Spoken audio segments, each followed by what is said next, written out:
Hello everyone, welcome to What If Deku Joins Assassin's Creed Brotherhood Part 1. Before we start, please go support Emmanuel Lucas 236 for writing that awesome fanfic. Now let's begin. Bio of Izuku and Hero Assassin. Name: Izuku Midoriya. Present days. Age: 18. Quirk: One for all. Occupation: before, hero in training. And now, hero and assassin. Weapon: hidden blade. For now. Personality: Izuku is someone kind and hopeful, and he is willing to do whatever it takes for the good of people. Innocent now. Love interest: Ochako Uraraka. Past name: Hiro Ishimaru. Age: 26. Quirk: that didn't exist in his day. Occupation: before, Templar. But now, assassin. Weapons: hidden blade, katana, bow and arrow, and daggers. Personality: you will meet him soon. Love interest: nobody. Memory 1. Traitor. The truth. Izuku's narration. Our story begins with an eagle flying through the clouds, with the wind whipping its feathers on a sunny day. And as the eagle flew, we heard our protagonist's voice. In a world where 80% of the population was born with mysterious powers, which we call quirks, there is a boy, which is me. My name is Izuku Midoriya, and my dream was to be a hero. But I had a problem. 80% of the population were born with these powers, the remaining 20% were normal people, and I was unlucky to be born as part of that percentage. But that my life changed several times, and I believe you already know what happened, but there was a change you don't know. I thought that in my world there were only heroes, villains and vigilantes, but I was wrong. That day, I met two organizations. And I was part of one of them. Before I was just a young man boy who dreamed of being a hero, but now, I am someone who works in the dark to serve the light. I am someone with a blade that is far from the flesh of the innocent. You can call me a villain, a vigilante or a murderer, but know that it doesn't matter to me anymore. What matters now is that I do it for the good of the innocent. The story that will be told will be when I discovered the existence of the Assassin's Creed. End of soundtrack. End. As Izuku narrated, we saw that eagle flying with its wings wide open as it passed between the trees until it reached a feudal tower, and inside it was in pure chaos. You could hear shouting, feet tapping the ground as many men were descending in that place as they followed someone who jumped from that tower and ran next, and he was carrying a bag that was hanging on his waist. The guy who was running was a man who appeared to be over 20 years old, had black hair, brown eyes, a short beard, and had fair skin. He was wearing a black outfit known as the hakama, a very traditional Japanese dress in the samurai days. This man kept running from those men who were running after him while trying to shoot an arrow towards him, but this man managed to find a way to avoid getting hit, like now for example, when one of his pursuers shot an arrow, but ended up hitting a tree next to the man. The guy kept running until this man stood in the middle of a wooden bridge and stopped running when he saw that in front of him, which is the other side of the bridge, many of those men were there, waiting for him. He looked back and saw that those who were following him stopped on the other side of the bridge.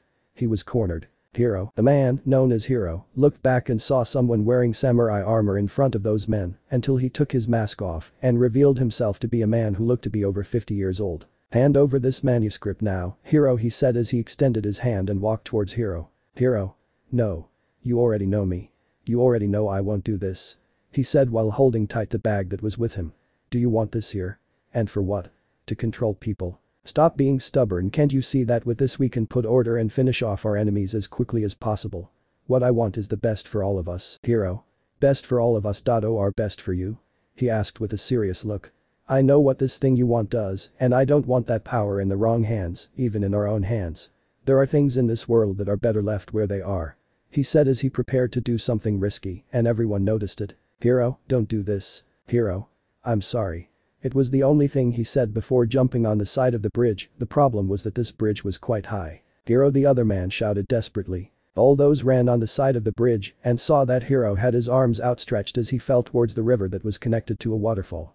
Until one of those men took his bow and arrow, aimed at Hero and oddly enough, managed to hit Hero in the back, who felt the pain of the arrow hitting his back, but continued in position and dived into the river. And the last thing we can see right now is Hero's body still plunging into the water, with him struggling to the surface as we see his blood splattering at the bottom of the water. End of soundtrack. Present days. Still in Japan, we are currently in the current era. Current era where there is technology, tall buildings, televisions, cell phones and above all, heroes and villains. We are at the time where our beloved protagonist lives. Speaking of him, where is he, you must be asking me. Well, let's move on to the UA. More specifically, for Class 1 at dorms. Inside, in our protagonist's room, we see him sleeping peacefully when suddenly, he wakes up abruptly while the red lines of One for All were around his right wrist as he took several deep breaths. Until he calmed down and remained sitting on his bed while looking at his right hand. Izuku. Again those strange dreams. He thought as he looked at his hand a little before looking at nothing. But why does this still persist? Until he heard the sound of someone knocking on his bedroom door just before he heard someone else's voice. "Hey, Izuku, are you awake?" On the other side of the door, Izuku heard the voice of a girl he knows very well. "Izuku, yes Ochako. I am." Hearing the greenish boy's voice, the brown-haired girl known as Ochako Uraka enters the boy's room while wearing her AU uniform. "Ochako. Good morning," she said with a smile as she closed the door behind her while hiding something behind her. "Izuku. Good morning, Acha, why are you in uniform?" He asked with a raised eyebrow. "Ochako. Apparently you were sleepy again. Hehehe." "Izuku. Huh?" Izuku took his cell phone from the booth and saw that it was time to go to class. "Izuku. Oh boy, did I miss breakfast again." "Ochako. Unfortunately yes, and everyone must be on their way to the classroom, but..." Ochako showed what she was hiding behind her and it turned out to be a sandwich. "I know it's not a big deal, but I didn't want you to have an empty stomach tea, so I made it for you," she said with flushed cheeks as she offered the sandwich to Izuku. Izuku, who was sitting on the side of his bed, blushed but was also happy with the girl's attitude and of course, he accepted her sandwich gratefully. As he ate, Ochako sat next to him and stared at her beloved for a little while before asking. "Ochako. Did you have weird dreams again?" she asked in a worried tone. Izuku. "Yes." "Ochako. What's up this time? Are you sure you're not having nightmares?" Izuku. "I don't really know what I'm dreaming about, it's a lot of random things happening. If they were nightmares I'd be terrified right now, but they're not," he said with a serious and thoughtful look while looking at the wall. "Maybe my head is racing after everything that happened to us, you know. USJ, the sports festival, the camp. And what happened in Kamino. I never thought my life would look like this when entering here in UA. Ochako. Yeah, neither do I. But what matters now is that we're fine," she said determined and excited, which attracted Izuku's attention. "Whatever the next obstacle that appears in front of us, we will overcome and be heroes plus ultra mode, right?" She said that last part while extending her fist to Izuku, who was amazed at the girl's words just before she smiled and slammed his fist into hers. Izuku. "Right, Ochako. Okay, I'll get your uniform while you keep eating," she said as she got up. Izuku. "What? And no, you don't have to." This Izuku said that for the girl not to be doing everything for him today since she made the sandwich for him. Ochako. "Too late," she said while winking at Izuku, who decided not to persist. Izuku watched his lover take the boy's uniform while he was admiring the girl. A lot has happened between them since they met. Before they were colleagues, then they became best friends and now lovers. Until Izuku got a possible wrong thought out of his head as he went back to eating, but suddenly, he got a strange feeling. Izuku. Why do I feel like something else is going to happen? By the time he finished eating, Izuku was wearing his uniform. Of course, Ochako had to leave the boy's room while he changed, so she was waiting for him on the other side of the door. And seeing the door open, Ochako saw Izuku dressed in the uniform. There was only one problem. He couldn't tie his tie. Ochako. Want some help? Izuku. And no, I'll manage. Just wait a little bit, he said while trying to fix his uniform tie, but today he was so flustered and thoughtful that he wasn't getting it, which was frustrating him. "Oh, are you kidding me, Ochako? I help you." No sooner said than done. Ochako stood in front of Izuku, who was not only blushing, but also surprised by the girl's action. It didn't take long for the girl to finish what Izuku was having a hard time doing. Ochako. Done, it's much better now. Izuku, thanks Ochako. Seeing what she did and seeing how close they were to each other, the two stared at each other while blushing, but even so, the two remained motionless. That is until slowly, the two brought their faces closer to each other. Both felt their breaths as the girl's hands came into contact with Izuku's chest, even with the pinky fingers spread apart. Both closed their eyes, and it didn't take long for the lips of the two to join, thus giving a very quick kiss, but there was a lot of love and affection in that kiss. And when they separated, the two stared at each other, while their cheeks were flushed a little before giving a slight smile. Ochako. We'd better go. We'll be late if we stay here all the time, she said as she walked ahead. Izuku, on the other hand, remained still while looking at the girl, who continued walking. Until he looked at the UA dorm's hallway window and saw the blue sky while an eagle flew by, while it seemed to be looking at the boy, which Izuku found a little strange. He had seen that eagle a few times and always noticed that it seemed to look at the boy every time it flew by. But he put that aside and remained with a serious look as he tore his eyes away from the window and looked at her right wrist. Izuku. Whatever the next obstacle we have in front of us, we will overcome. Right. He thought as he clenched his fist tightly. He was sensing something was going to happen, but what was it? Ochako. Aren't you coming, Izuku came out of his thoughts and saw that Ochako was in the front as he seemed to wait for the greenish one, who put those thoughts out of his head and walked towards the girl, so the two continued on their way to the classroom. Already that eagle that Izuku saw in the window kept flying far away. Far enough from the AU. And while passing over many buildings, the eagle stopped flying and landed on the arm of a man who was wearing a hood while he was standing on top of a building. End of soundtrack. In the city of Musatafu everything was proceeding normally. People were walking around the city, whether for work, going out or for fun, while the police and heroes were doing their jobs like real professionals. The real problem is that hours ago, TV screens and even the city's big screens were hacked and showed a suspicious video, and because of that, police cars advanced towards a specific place. The UA school. That hooded man with the eagle also saw everything and already knew what was happening. So they really did. He said with narrowed eyes as the eagle made his song. Back at UA, Izuku and Ochako were walking normally as they arrived at their classroom. But before they could open the door, the two of them heard screams coming from inside, what sounded like a fight or an argument. Bakugo? Where is that Deku? Where's that damn thing? Hiroshima. Bakubro, wait a minute, there must be a misunderstanding. Haminari. Misunderstanding. You saw the recording too. Momo. Guys, let's calm down, please. Mina. Toru, you texted Ochako, didn't you? Toru. Yes, but she didn't answer. I told her to come as soon as possible. As Izuku and Ochako listened to their classmates' voices, the more they became confused as they looked at each other. Even reluctantly, Izuku opened the door, and as he did so, everyone in the classroom looked at the door and saw Izuku and Ochako entering. Ochako. We hear screams outside. What's going on? She asked, curious and worried. Denya. You're Araka, get away from him, he yelled while pointing at Izuku, who was confused. Izuku. Wait a minute, what's going on? He asked before Mina and Toru took Ochako away from Izuku. Mina. Please stay away from her. Ochako. Guys, what's going on? Bakugo. Well. Look who decided to show up.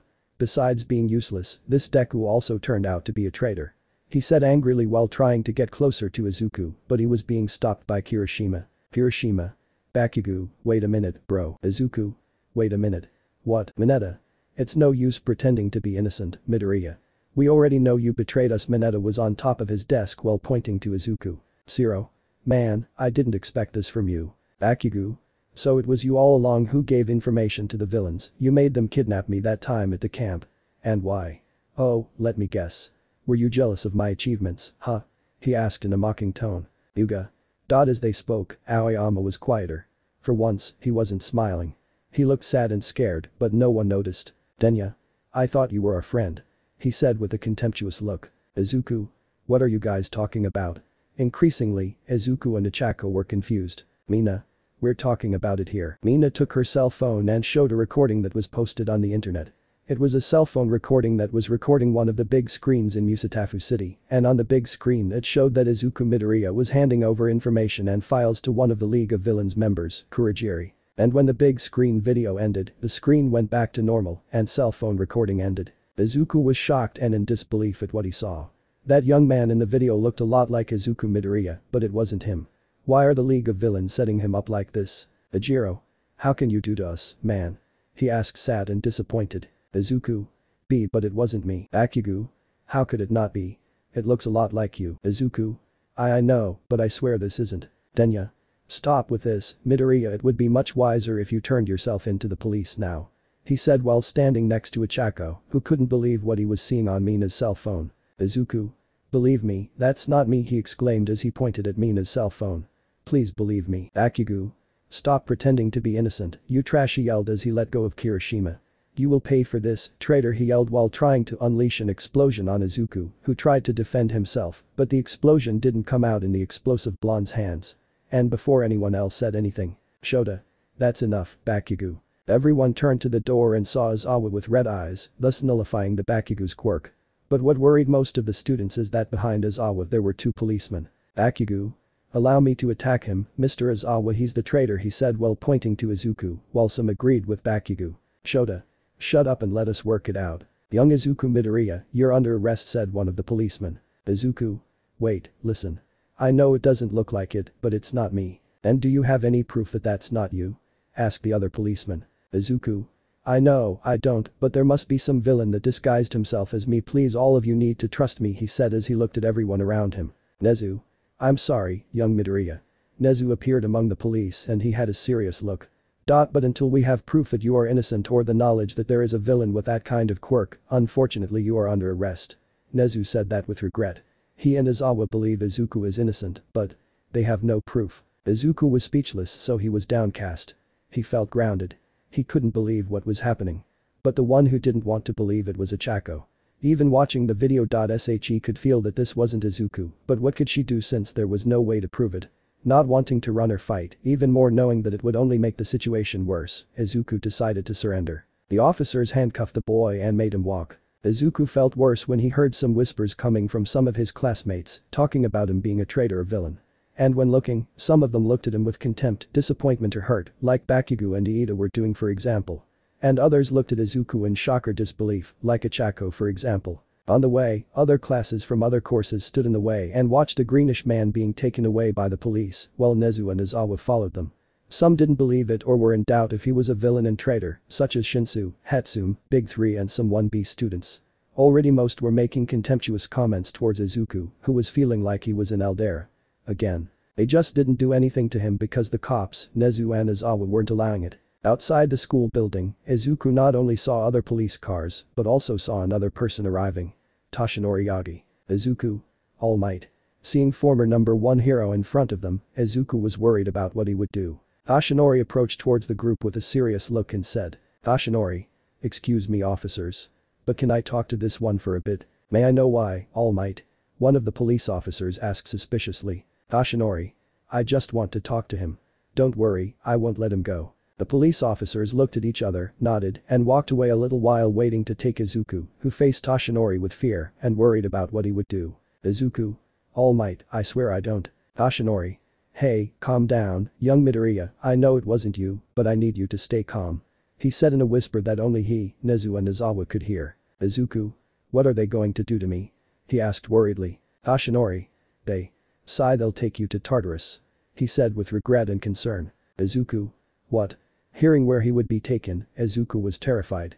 He knows very well where Tartarus is. Toshinori. Because of what happened this year and because they think it's your fault. They'll take you there, especially since you're 18 old. Upon hearing this information, Izuku was terrified and hopeless. He was about to panic, even more knowing and feeling that possibly he lost everything. Toshinori. But listen to me. Toshinori's comment caught Izuku's attention. I have a friend who can help. His quirk allows him to detect who is lying and who is telling the truth. With his help, we can find a way to prove his innocence. Nezu. We'll do what we can to prove you're innocent, young Midoriya. Shota. We can only ask you to hold on a little longer. He said with a serious look. It didn't look like it, but he was worried. Hearing those words, Izuku became a little calmer, but even so, he didn't like the idea of having to go on Tartarus. But seeing that the principal, his idol and his teacher, believe him to be innocent, Izuku decided to go. But before the cops took him away, Izuku, everyone turned around and to everyone's surprise, especially Izuku, who appeared was Ochako, who was running desperately to the boy but was prevented from proceeding by Toshinori. Toshinori. Young Uraraka, no. Ochako. Something's wrong. I'm sure he wouldn't do that, she said while looking at the police. Izuku. Ochako. It was the only thing he said before being taken away by the police and being placed in the car. Ochako tried to do something, but the problem was, what could she do? All she, Toshinori, Nezu and Aizawa could do was just watch Izuku being taken away while the squad cars avoided some reports that were at the AU gate. But what weighed heavily on Ochako and Toshinori was Izuku's gaze and expression. It looked like he wanted to cry, but he was avoiding it as much as he could, and seeing him taken away like that, it only made it worse. In the news channels that were showing on televisions in Japan, there was only comment about the recent event. Izuku Midoriya is being arrested for betraying the UA. Many people were angry with the boy for accepting that he is responsible for what the League of Villains put the students in danger.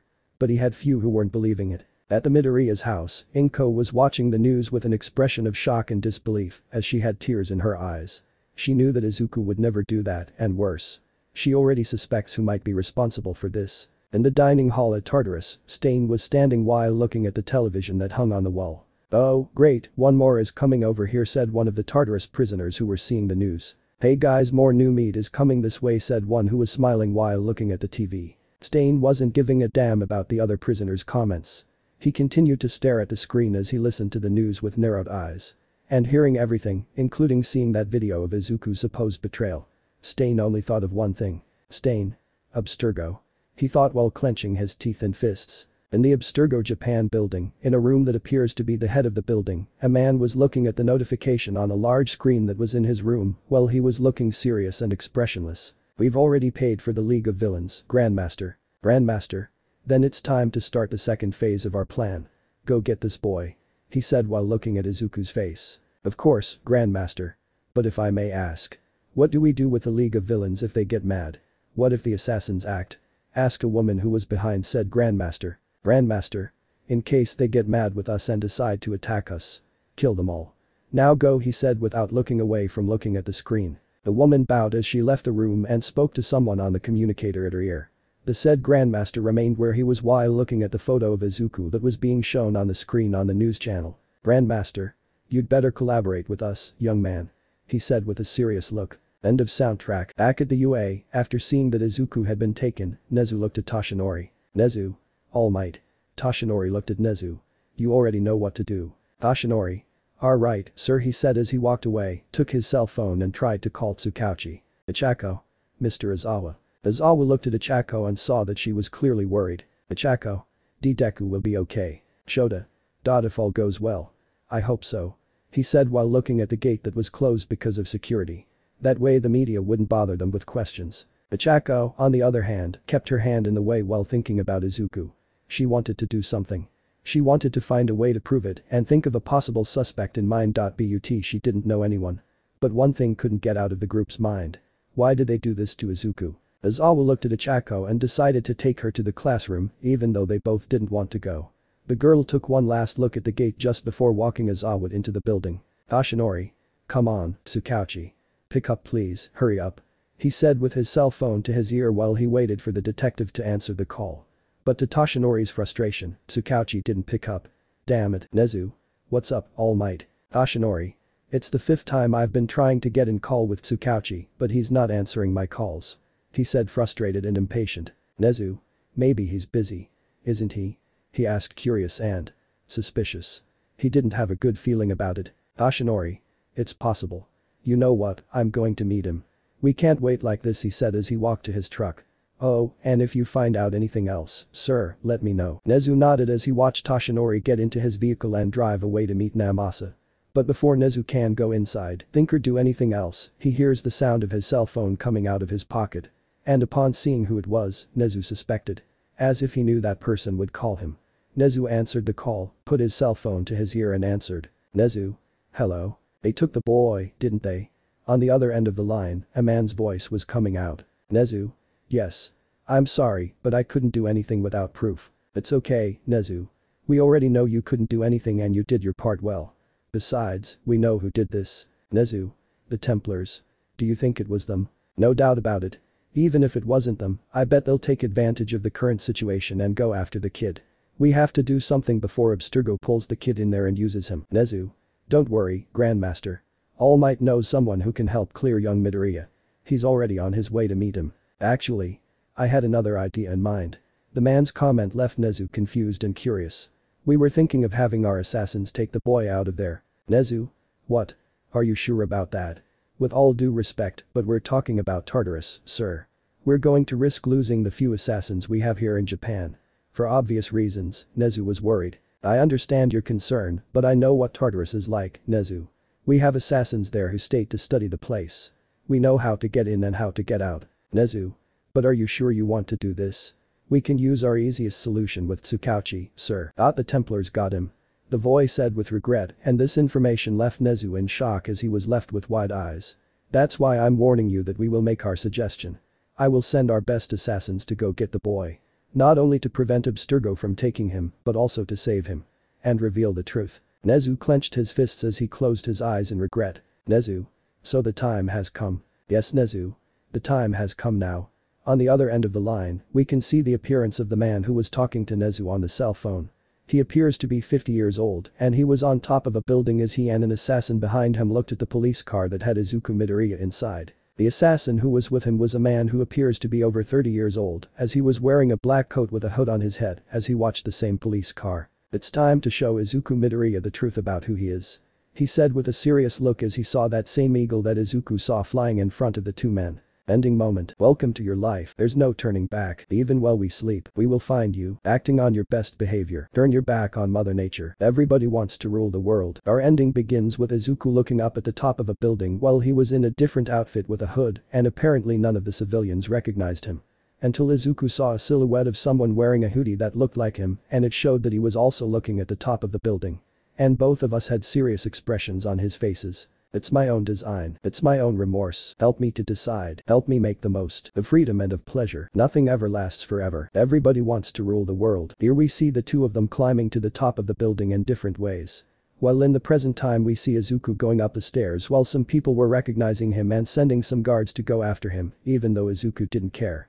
Already in the past tense, we see that Hiro was climbing while climbing, even with him getting shots from arrows which he dodged. At the top of the building, we see that Izuku reached the top as he stood on the edge of the building as he looked down. And on his side, we see the silhouette of that same assassin from the past, and he did the same thing that Izuku did, even though he wasn't actually there with Izuku. There's a room where the light won't find you. Holding hands while the walls come tumbling down. When they do, I'll be right behind you. So glad we've almost made it. So sad they had to fade it. Already here we see the assassins of modern times and of the past fighting their enemies. With current assassins attacking with punches and those of the past attacking with swords. Hiro and Izuku were in the middle of the battlefield as they battled in due course, with Hiro killing his enemies with his katana and Izuku killing with his hidden blades. As they waited for their enemies, Izuku and Hiro had their backs to each other, even though Hiro was a silhouette.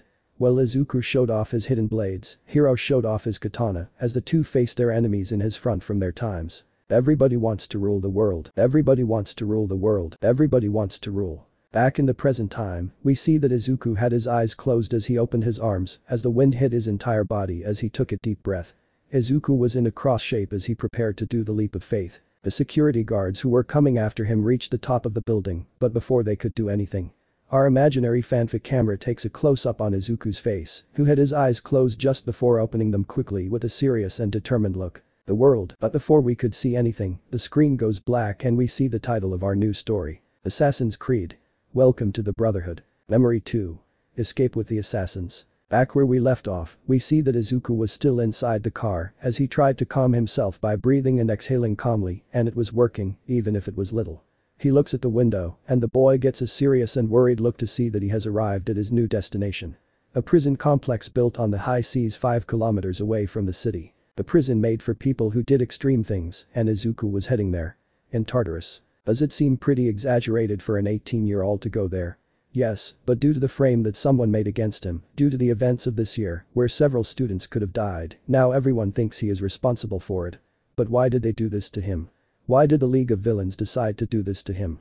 Because now. Izuku was full of questions on his mind, but he stopped thinking when he saw someone he saw this morning again. That same eagle, which was hovering close to the vehicle as she stared at Izuku, who was not understanding at all. Inside the Tartarus, Izuku was being taken in by 2 guards, who would make the boy change clothes and register as a detainee. Inside, as expected, there were many guards and security cameras, and when registering and changing into a prisoner's outfit, Izuku was being led away by a guard, who was silent. In the corridors, the cell doors are steel-lined and inside the cells, you could see some of the worst keepers of all types, and some of them Izuku recognized. Like some villains that were at USJ, Muscular and Stain, who he saw being taken and got serious, which worried the Greenish. Is here. Hearing the guard's voice, Izuku stopped walking and saw the door of his cell in which he opened by himself. And when opening, the guard looked at the security camera, which left Izuku confused, and saw that the small red light that was on the camera was off, and upon seeing this, the guard looked at Izuku and said, "In between." He said while making way for Izuku, who crept down, entered the cell without saying anything. Inside, there wasn't much, just what would be a bed made of steel that was connected to the wall. But before he could sit down, the guard said something. "Izuku Midoriya, right?" The guard's question made Izuku turn around. "Listen, I know you're innocent." "Izuku? What? How do you know that?" For obvious reasons, Izuku was shocked by what he heard as he took the handcuffs from the boy's wrists. "I want you to know something. The cell door will be locked, but we will unlock it soon, so don't do anything until the signal comes." "Izuku? Signal? What are you talking about?" "I just want you to just wait, got it?" He said as he left the cell and was going to close the door but, "Izuku? Wait a minute, how do you know I'm innocent? And what are you doing? Don't get me, I'm grateful that you're doing this, but why me?" He asked, very curious and intrigued. "I only know the truth, young man. And know that you have become our property now." The man's words left Izuku curious and confused. Now be quiet and wait for my signal. It was the only one he said before reaching the cell door. In the hallway, the guard put his finger to his ear, which had a communicator, and spoke to someone through it. Are you listening? Yes, Washi. We're listening.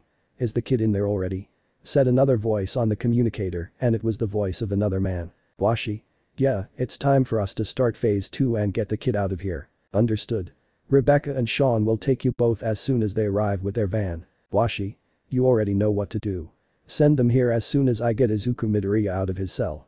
Tell the other assassins to start phase 2. It was the only thing he said before he turned off the communicator and looked at one of the cells, and that cell was precisely Stain, the hero killer, and he was looking at the said name with the name of Washi with a look seriously, and the same was doing the same thing before walking again. As for Stain, he remained seated on the floor as he looked at something he had done on the wall with his fingernails. What he did looked like it was shaped like an eagle's skull only done underneath, and what he did was shaped like a symbol. And speaking of eagle. That same eagle that we saw earlier was outside while flying above Tartarus as we see some guards, who were on the prison walls, get knocked out by some men and women who were wearing hoods that hid their eyes, but not the rest of their face. And they were all looking right at the place where Izuku was trapped. Our opening starts by showing a man stepping out of the shadows while carrying a sword in his right hand while in his left hand, he could see his hidden blade exposed. The man was very serious and cold as he walked forward, and even though he was hooded, you could see his face, and he had a face almost similar to Izuku Midoriya's, only that wasn't him. This man has no freckles, his hair is black, he has a bit of a beard on his face, and his attire was far from modern. The man kept walking until many leaves from a tree fell around him, and when one of those leaves passed in front of him. The man disappeared and we could see the young Izuku Midoriya in the uniform of his old school, Aldera, and he had a smile on his face. Until another sheet passed in front of him and we see that Izuku was in his AU uniform and again, he had a smile on his face as he walked ahead. Soon after, the sheet passed again in front of Izuku and we could see him in his hero attire and he had a determined smile on his face. More and more, he was smiling and looking happy as he walked forward. But, just as another leaf passed in front of him, we see Izuku once more. Only he was wearing a different outfit. He was wearing a black coat with a hood while two blades were hidden in the boy's two arms. But the most interesting detail. Izuku is no longer smiling as he walks. He now looks serious, determined, but very sad. As the current Izuku continued walking, he saw silhouettes of the former Izuku smiling past him, which not only made him stop walking, but also made Izuku look back. And in doing so, we could see through this Izuku's eyes that he was indecisive and sad. He continues to remember the good times he joined UA, met his friends and his lover. But now everything had changed and he was missing it. But he kept walking, and in front of him he saw other people with clothes almost identical to him, as they were all standing in front of a building. And upon seeing that place, Izuku became serious and put the hood on his head, thus covering his identity. And in doing so Izuku looked straight at the screen with a calm, expressionless gaze, which is for you readers, and the screen goes dark. End of opening. Class 1A. Once Izuku was taken away, many of the 1A students didn't open their mouths to say anything. Most were saddened by the situation, especially some top students. Toru. I still can't believe what just happened. She said crestfallen. Haminari. I never thought Midoriya would be a traitor. Shoto. And he's not. Everyone turned around and saw that Shoto was serious, even though he was like that. Mineta. What the hell, Todoroki? Why not? You saw the recording too, didn't you? Mineta asked as he got out of his chair. Shoto. Obviously, but I still don't believe Midoriya is a traitor. He said with his arms crossed. Akugu. Oh yeah? And why, half and half? He asked annoyed. Shoto. We're talking about Midoriya. After all he's done this year, I highly doubt that someone like him has betrayed us. Ajiro. Look, I also want to believe that Midoriya is still a nice guy, but we saw the recording, and it was obvious that it was Midoriya. Momo. I know what we saw, but don't you think that's weird? The city screens were hacked, and out of nowhere, someone shows a video of Midoriya delivering information to one of the League of Villains. Nothing. Where did he get those recordings?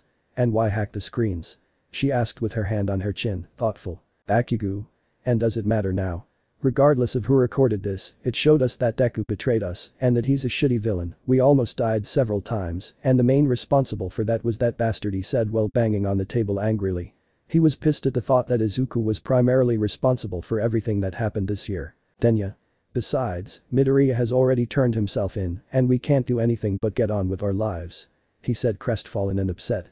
A part of him didn't want to believe what he saw, but another part believed that Izuku didn't seem to be who he is. Hiroshima. Are you kidding, guys? Are you really going to believe that Midoriya, precisely him, would do this to us? He asked as he got up. Hyoka. As much as I don't know Midoriya that well, I have my doubts if he was in fact a traitor. She said as she wrapped her finger around her jacks. Just today, when he was saying that he wasn't a traitor, I could kind of feel that he was telling the truth. His heart was beating too fast, as if he was terrified and desperate. Mineta. Desperate that we found out the truth about him, huh, Yuga? Honestly. Everyone turned to Aoyama, and for the first time he was serious. IT2. I doubt he's a traitor. He said in a serious and crestfallen way, which surprised most of his colleagues. Sayu. I doubt it too. Kiro. And USJ, when I was about to be killed by that villain with multiple hands, Midoriya attacked him hard and would almost die because of it. She said, remembering as she stood up. If he is indeed a villain and a traitor, why would he do something like that? You were there too, Mineta. You also saw what Midoriya did to save us. She said with a serious look at Mineta, who was silent. Shoto. Besides, there was also the sports festival. Midoriya knew about my weakness, but still. He said while looking at his left hand. He lost the fight precisely to save me from myself. If he is indeed a traitor and villain, why would he hurt himself like that? By the way, Iida. Iida looked at Todoroki and saw that the bicolored boy gave him a serious look that showed the boy was disappointed. Shoto. Did you forget what happened in Hosu? If Midoriya hadn't shown up, do you think you'd be alive to tell the tale? Iida didn't say anything, he just kept his head down as he clenched his fists. Annoyed with himself, not only for having remembered that event, but also for forgetting that Izuku and Shoto had risked themselves precisely to help him and the hero native. Shoji. If you want to know my opinion, I also doubt that Midoriya is a traitor. You should have seen what he did at the camp, he was not only injured, but he was also willing to help us, especially you, Bakugo. When he said that, Bakugo remained seated while sulking and annoyed, but even so, he didn't disagree. Okoyami. At the camp he also helped me in Dark Shadow, even though he knew he could get hurt more or even die. He said with his arms crossed while keeping his eyes closed. I'm grateful for what he did. Toru. I don't know about you guys, but I was sad when I saw that recording and Midoriya's face when we were accusing him and when he was taken away. She said in a sad tone, which was almost rare to see coming from her. Mina. Yeah, I felt that way too. I haven't seen him angry when he looks at us at any time. She said while standing next to Toru, who was sitting on her seat. Honestly, I don't know who to believe. Midoriya is a nerdy and cute guy in my opinion, and it's almost unbelievable that he would do something like that. Sato. I don't know if I believe Midoriya or the recording. But there's a part of me that's saying something is wrong, and it's bothering me. Ochako. Not to mention what he did for me. Everyone looked at the door of the room and saw that Ochako was at the door, but Aizawa was not there with her. Ochako was looking serious but sad. Ochako. Izuku sacrificed his arm in the entrance exam to save me. If it wasn't for me, maybe he would have died. And all that time we've spent together, I've seen what kind of person he is. She said as she walked into the room. He's someone hopeful, dreamy, determined and someone with a good heart and all this precisely to want to become a hero. If everything we saw on that recording is true, then why would he do it all this time? Bakugo? Maybe to trick us and not suspect him. Ochako. And where's the logic of breaking your arms and almost dying several times just to pretend he's someone he's not? He also did a lot of things for you because he sees you as a friend and you reciprocate like that. Bakugo. I didn't ask him to see me like that and I didn't ask that damn Deku to do all that. He said irritated while looking at Ochako, who remained serious. Ochako. Exactly, you didn't ask and he did it anyway. Do you think anyone besides him would do something like that for you? Her words made him stay silent. Momo. And let's take a moment to think. She said as she stood up. If it was any of us on that recording, including me, wouldn't you say the same thing Midoriya said today? Wouldn't you do the same thing to me? No one dared to answer. Everyone remained serious as they began to think more calmly. Ioka. But the question that doesn't want to be silent is. If that's not Midoriya, then who was it? She asked the question that most were asking right now. Denya. Do you think Midoriya will be okay? He asked crestfallen and upset for not having done anything to help Izuku. Ochako. I don't know, especially since he's being taken to Tartarus. She said while sending a disappointed and upset look at Iida, but hearing what she. Tartarus. Everyone screamed in shock. Sayu. But why take him to Tartarus? She asked worriedly. Shota. On account of his alleged crime. The students turned around and saw that Aizawa had just arrived. Because of what happened this year and because they think he is responsible, many considered him someone dangerous. That's why they took him there. Aizawa stood on the podium in front of the students and said, Shota. We're working so that we can find a way to prove Midoriya's innocence. All Might knows someone who can help and he's going to meet that person who can help. Until then, let's hope your colleague be alright. As Aizawa spoke, we see that Toshinori got out of his truck and arrived at a house. When walking to the door, he saw that it was unlocked, which surprised Toshinori. Toshinori. Tsukauchi, it's me, Toshinori, are you there? Listen, I need your help. He said as he entered the house, but as he did so, Toshinori's eyes widened when he saw that inside the place was a mess, but what worried ex-hero number 1 was that there was a little blood on the floor, but no body. Toshinori. Tsukauchi. He shouted, worried and desperate, while looking at another part of the house. End of soundtrack. Tartarus. Back at the prison in Tartarus, it's been an hour since Izuku entered that cell. The boy had his head down, thinking about everything that happened today. Who set Izuku up? What's happening? What is he going to do? How could his mother be reacting to this? Before he could think of anything else, suddenly an alarm goes off as the alarm lights flash red as the boy's cell door unlocks itself. Izuku didn't understand anything as he got up from the bed, but he assumed this would be some kind of invasion or maybe a fight.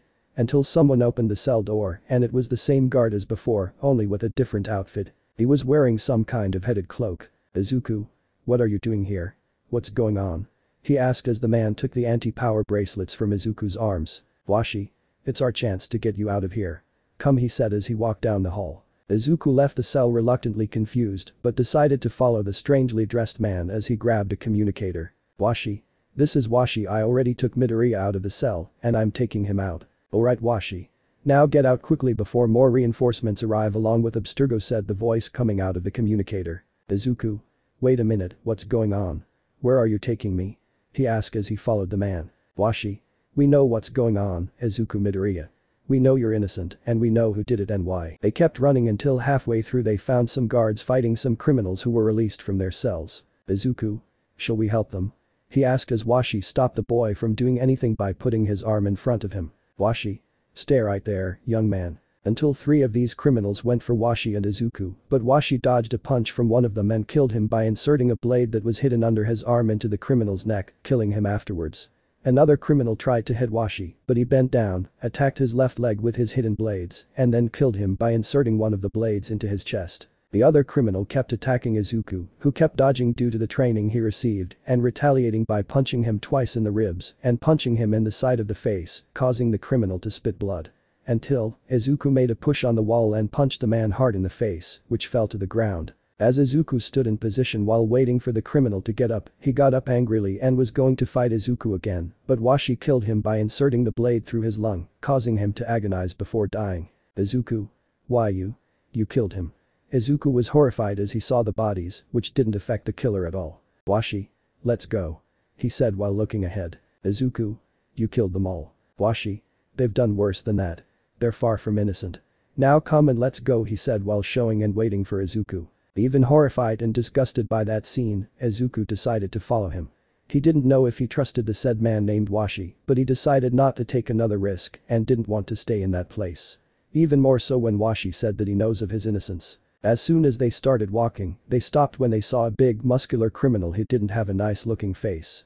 He was smirking as he looked at Izuku, who was worried about the way the man looked at him, but before any of them did anything, especially the Washi who was showing his blades, someone climbs on top of the big guy and shoves a face behind his skull, causing him to scream in pain just before he falls. When he fell to the ground, the person responsible got on top of the big guy and stabbed him several times in the chest, killing him right away.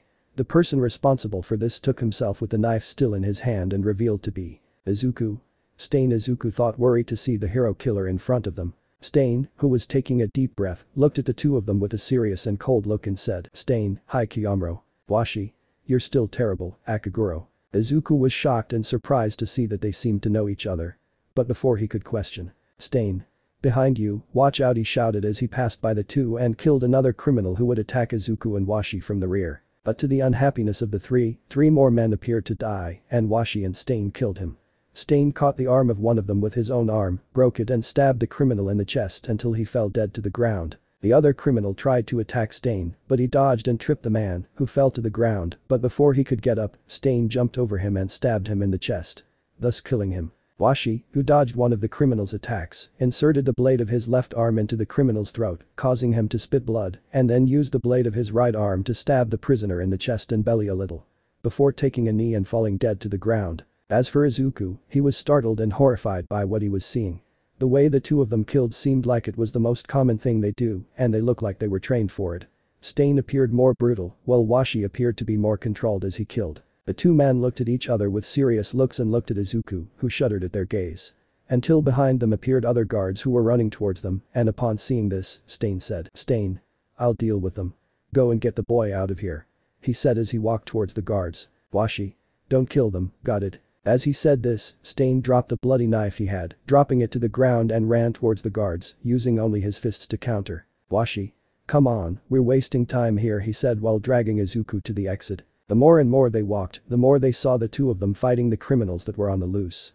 Some guards had an advantage because the prisoners wore bracelets that nullified quirks, but there were some criminals who managed to get over it but then died when shot by guns. And the more and more they walked, Izuku became more scared, confused and lost. His day already started out weird, but now it got weirder.